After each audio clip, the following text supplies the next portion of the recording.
tous, aujourd'hui on se retrouve pour une toute nouvelle vidéo qui ne parlera ni d'écriture ni de lecture comme vous avez pu le voir dans le titre, mais de séries.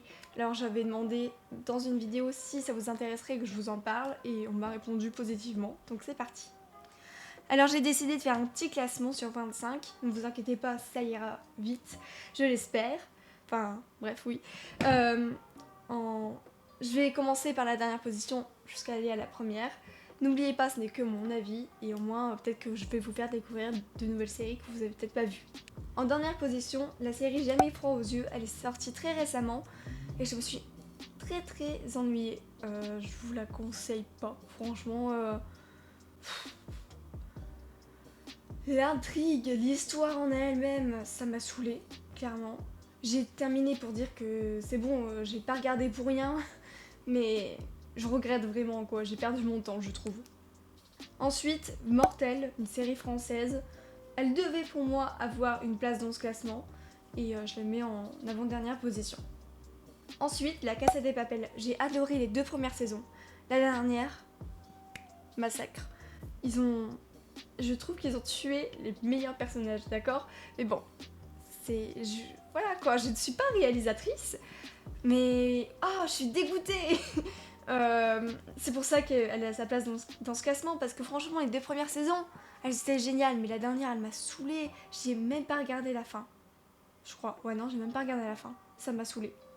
Ensuite Dermy, alors faites pas attention à mon accent anglais, hein, complètement pété, on se l'avoue, c'est avec des pom-pom girls et va y avoir une histoire de meurtre, franchement je vous la conseille, j'en avais jamais entendu parler et je l'ai regardée pendant le confinement. En 21e position, I Am Not Okay With This avec les créateurs de Stranger Things, on en reparlera d'ailleurs tout à l'heure. Franchement, j'ai beaucoup aimé, comme toutes les séries que je vais énoncer maintenant. C'est très spécial, je trouve.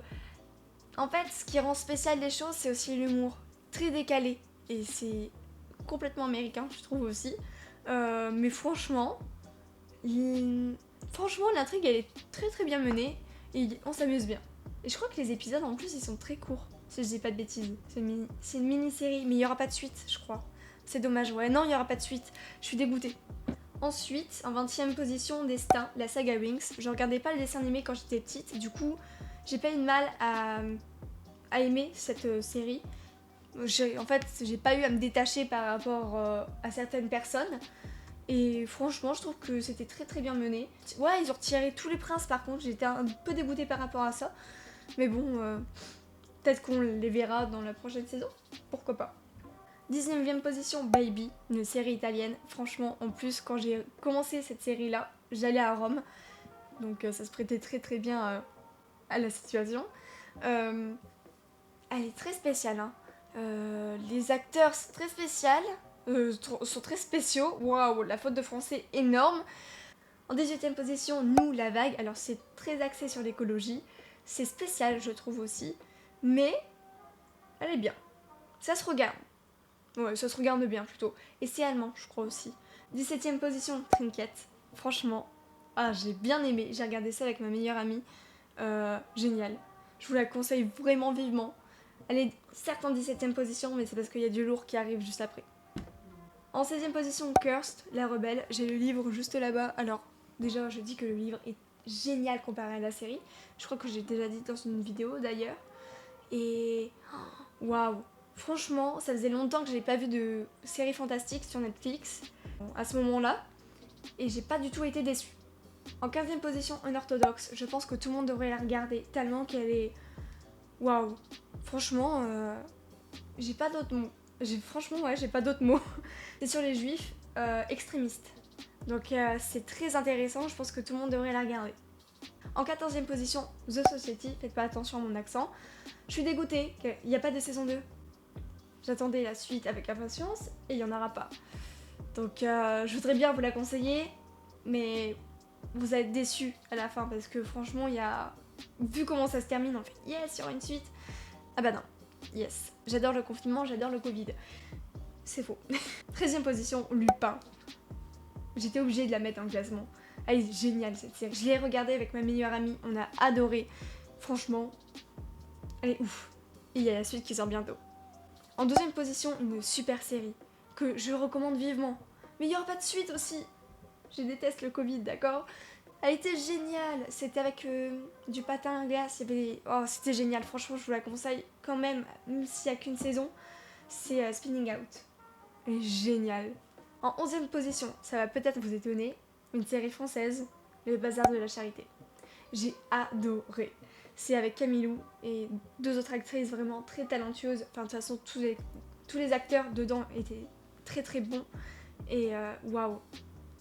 Camilou, je crois que c'était la première série où on la voyait vraiment apparaître en tant que rôle principal.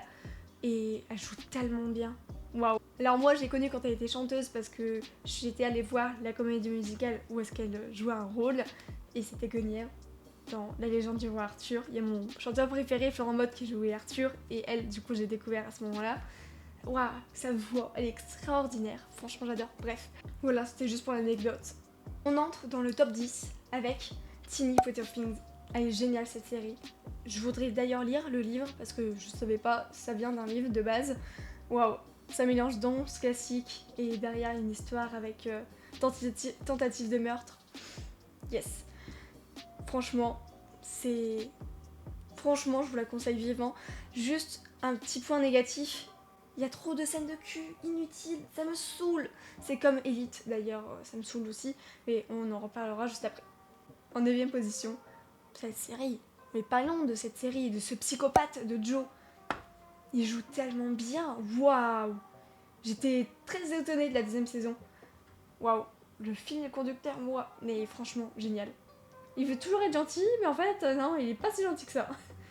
En 8e position, du coup, Elite. Et le gros point négatif, bah, c'est les scènes de cul trop nombreuses. C'est tout. En 7e position, Barbare. Franchement, très étonnée. J'ai tout regardé avec ma sœur. Ma mère, elle regardait un petit peu en même temps que nous. Et génial. Franchement, il y a trop d'action tout le temps. Les scènes de guerre, elles sont très bien faites aussi. J'ai hâte de voir la suite. En 6e position, une mini-série qui a fait exploser tous les scores, Le Jeu d'Adam. Mon père l'avait vue, nous a dit qu'elle était géniale, qu'il fallait qu'on la regarde. Ma mère, ma petite sœur, ils ont dit « Oh non, pas ouf !» Moi, je l'ai regardée de mon côté beaucoup plus tard, et j'ai regretté de ne pas l'avoir vue avant, parce que franchement, elle est géniale. C'est hyper bien fait. Et franchement, en faire qu'une saison, je trouve que ça suffit. En 5e position, une série palpitante, avec du fantastique, Lock and Key. Allez regarder, tout de suite, c'est un ordre, d'accord? Elle est géniale. Pour tout vous dire, ma mère et ma petite sœur me disaient non, ça va pas être ouf. Elles ont regardé, elles ont aimé. Et du coup, au point que ma mère est encore en train de regarder la série en ce moment. 4e série, je vous en ai parlé récemment en plus, c'est Warrior Nun. Franchement, génial. J'ai pas d'autres mots. Et vu la fin, c'est sûr qu'il y a une suite. Maintenant, on retrouve en 3e position The Rain. Franchement, génial. J'ai regardé quand? Pendant le confinement. Ouais, le premier, je crois. Oui, c'est ça. Et waouh! Pourquoi je n'ai pas regardé ça avant? Il faut dire que pendant la 3e saison, j'ai adoré. Je savais très bien que je devais pas m'attacher à certains personnages parce que je m'en doutais qu'ils allaient mourir. Eh bien oui, ça a été le cas pour la plupart. Mais il y en a un parmi eux, je ne savais pas, je m'y attendais pas du tout. J'ai pleuré pendant 2 épisodes entiers, ça vous va? C'est horrible, c'est honteux! En 2e position, Shadowhunters, j'en ai parlé dans une autre vidéo, donc je vais vous la mettre juste ici et je vais pas répéter ce que j'ai dit. Mais en fait, en gros, elle est géniale, la fin, je suis déçue. Voilà, c'est tout. Et en 1re position, évidemment, Stranger Things. Foncez, allez la voir, qu'est-ce que vous attendez? Elle est géniale cette série. Et en plus, il y a la 4e saison, a priori. Quand elle va sortir, elle va être monstrueuse, vraiment. J'ai trop hâte. Voilà, merci à tous d'avoir regardé cette vidéo, j'espère que vous aura plu. Si c'est le cas, n'hésitez pas à vous abonner, à lâcher un pouce bleu et à activer la cloche, ça fait toujours plaisir. N'hésitez pas, dans la description, il y a les liens pour lire mes histoires comme d'habitude, mon blog et mon Instagram. Et on se retrouve pour une prochaine vidéo. Salut, salut!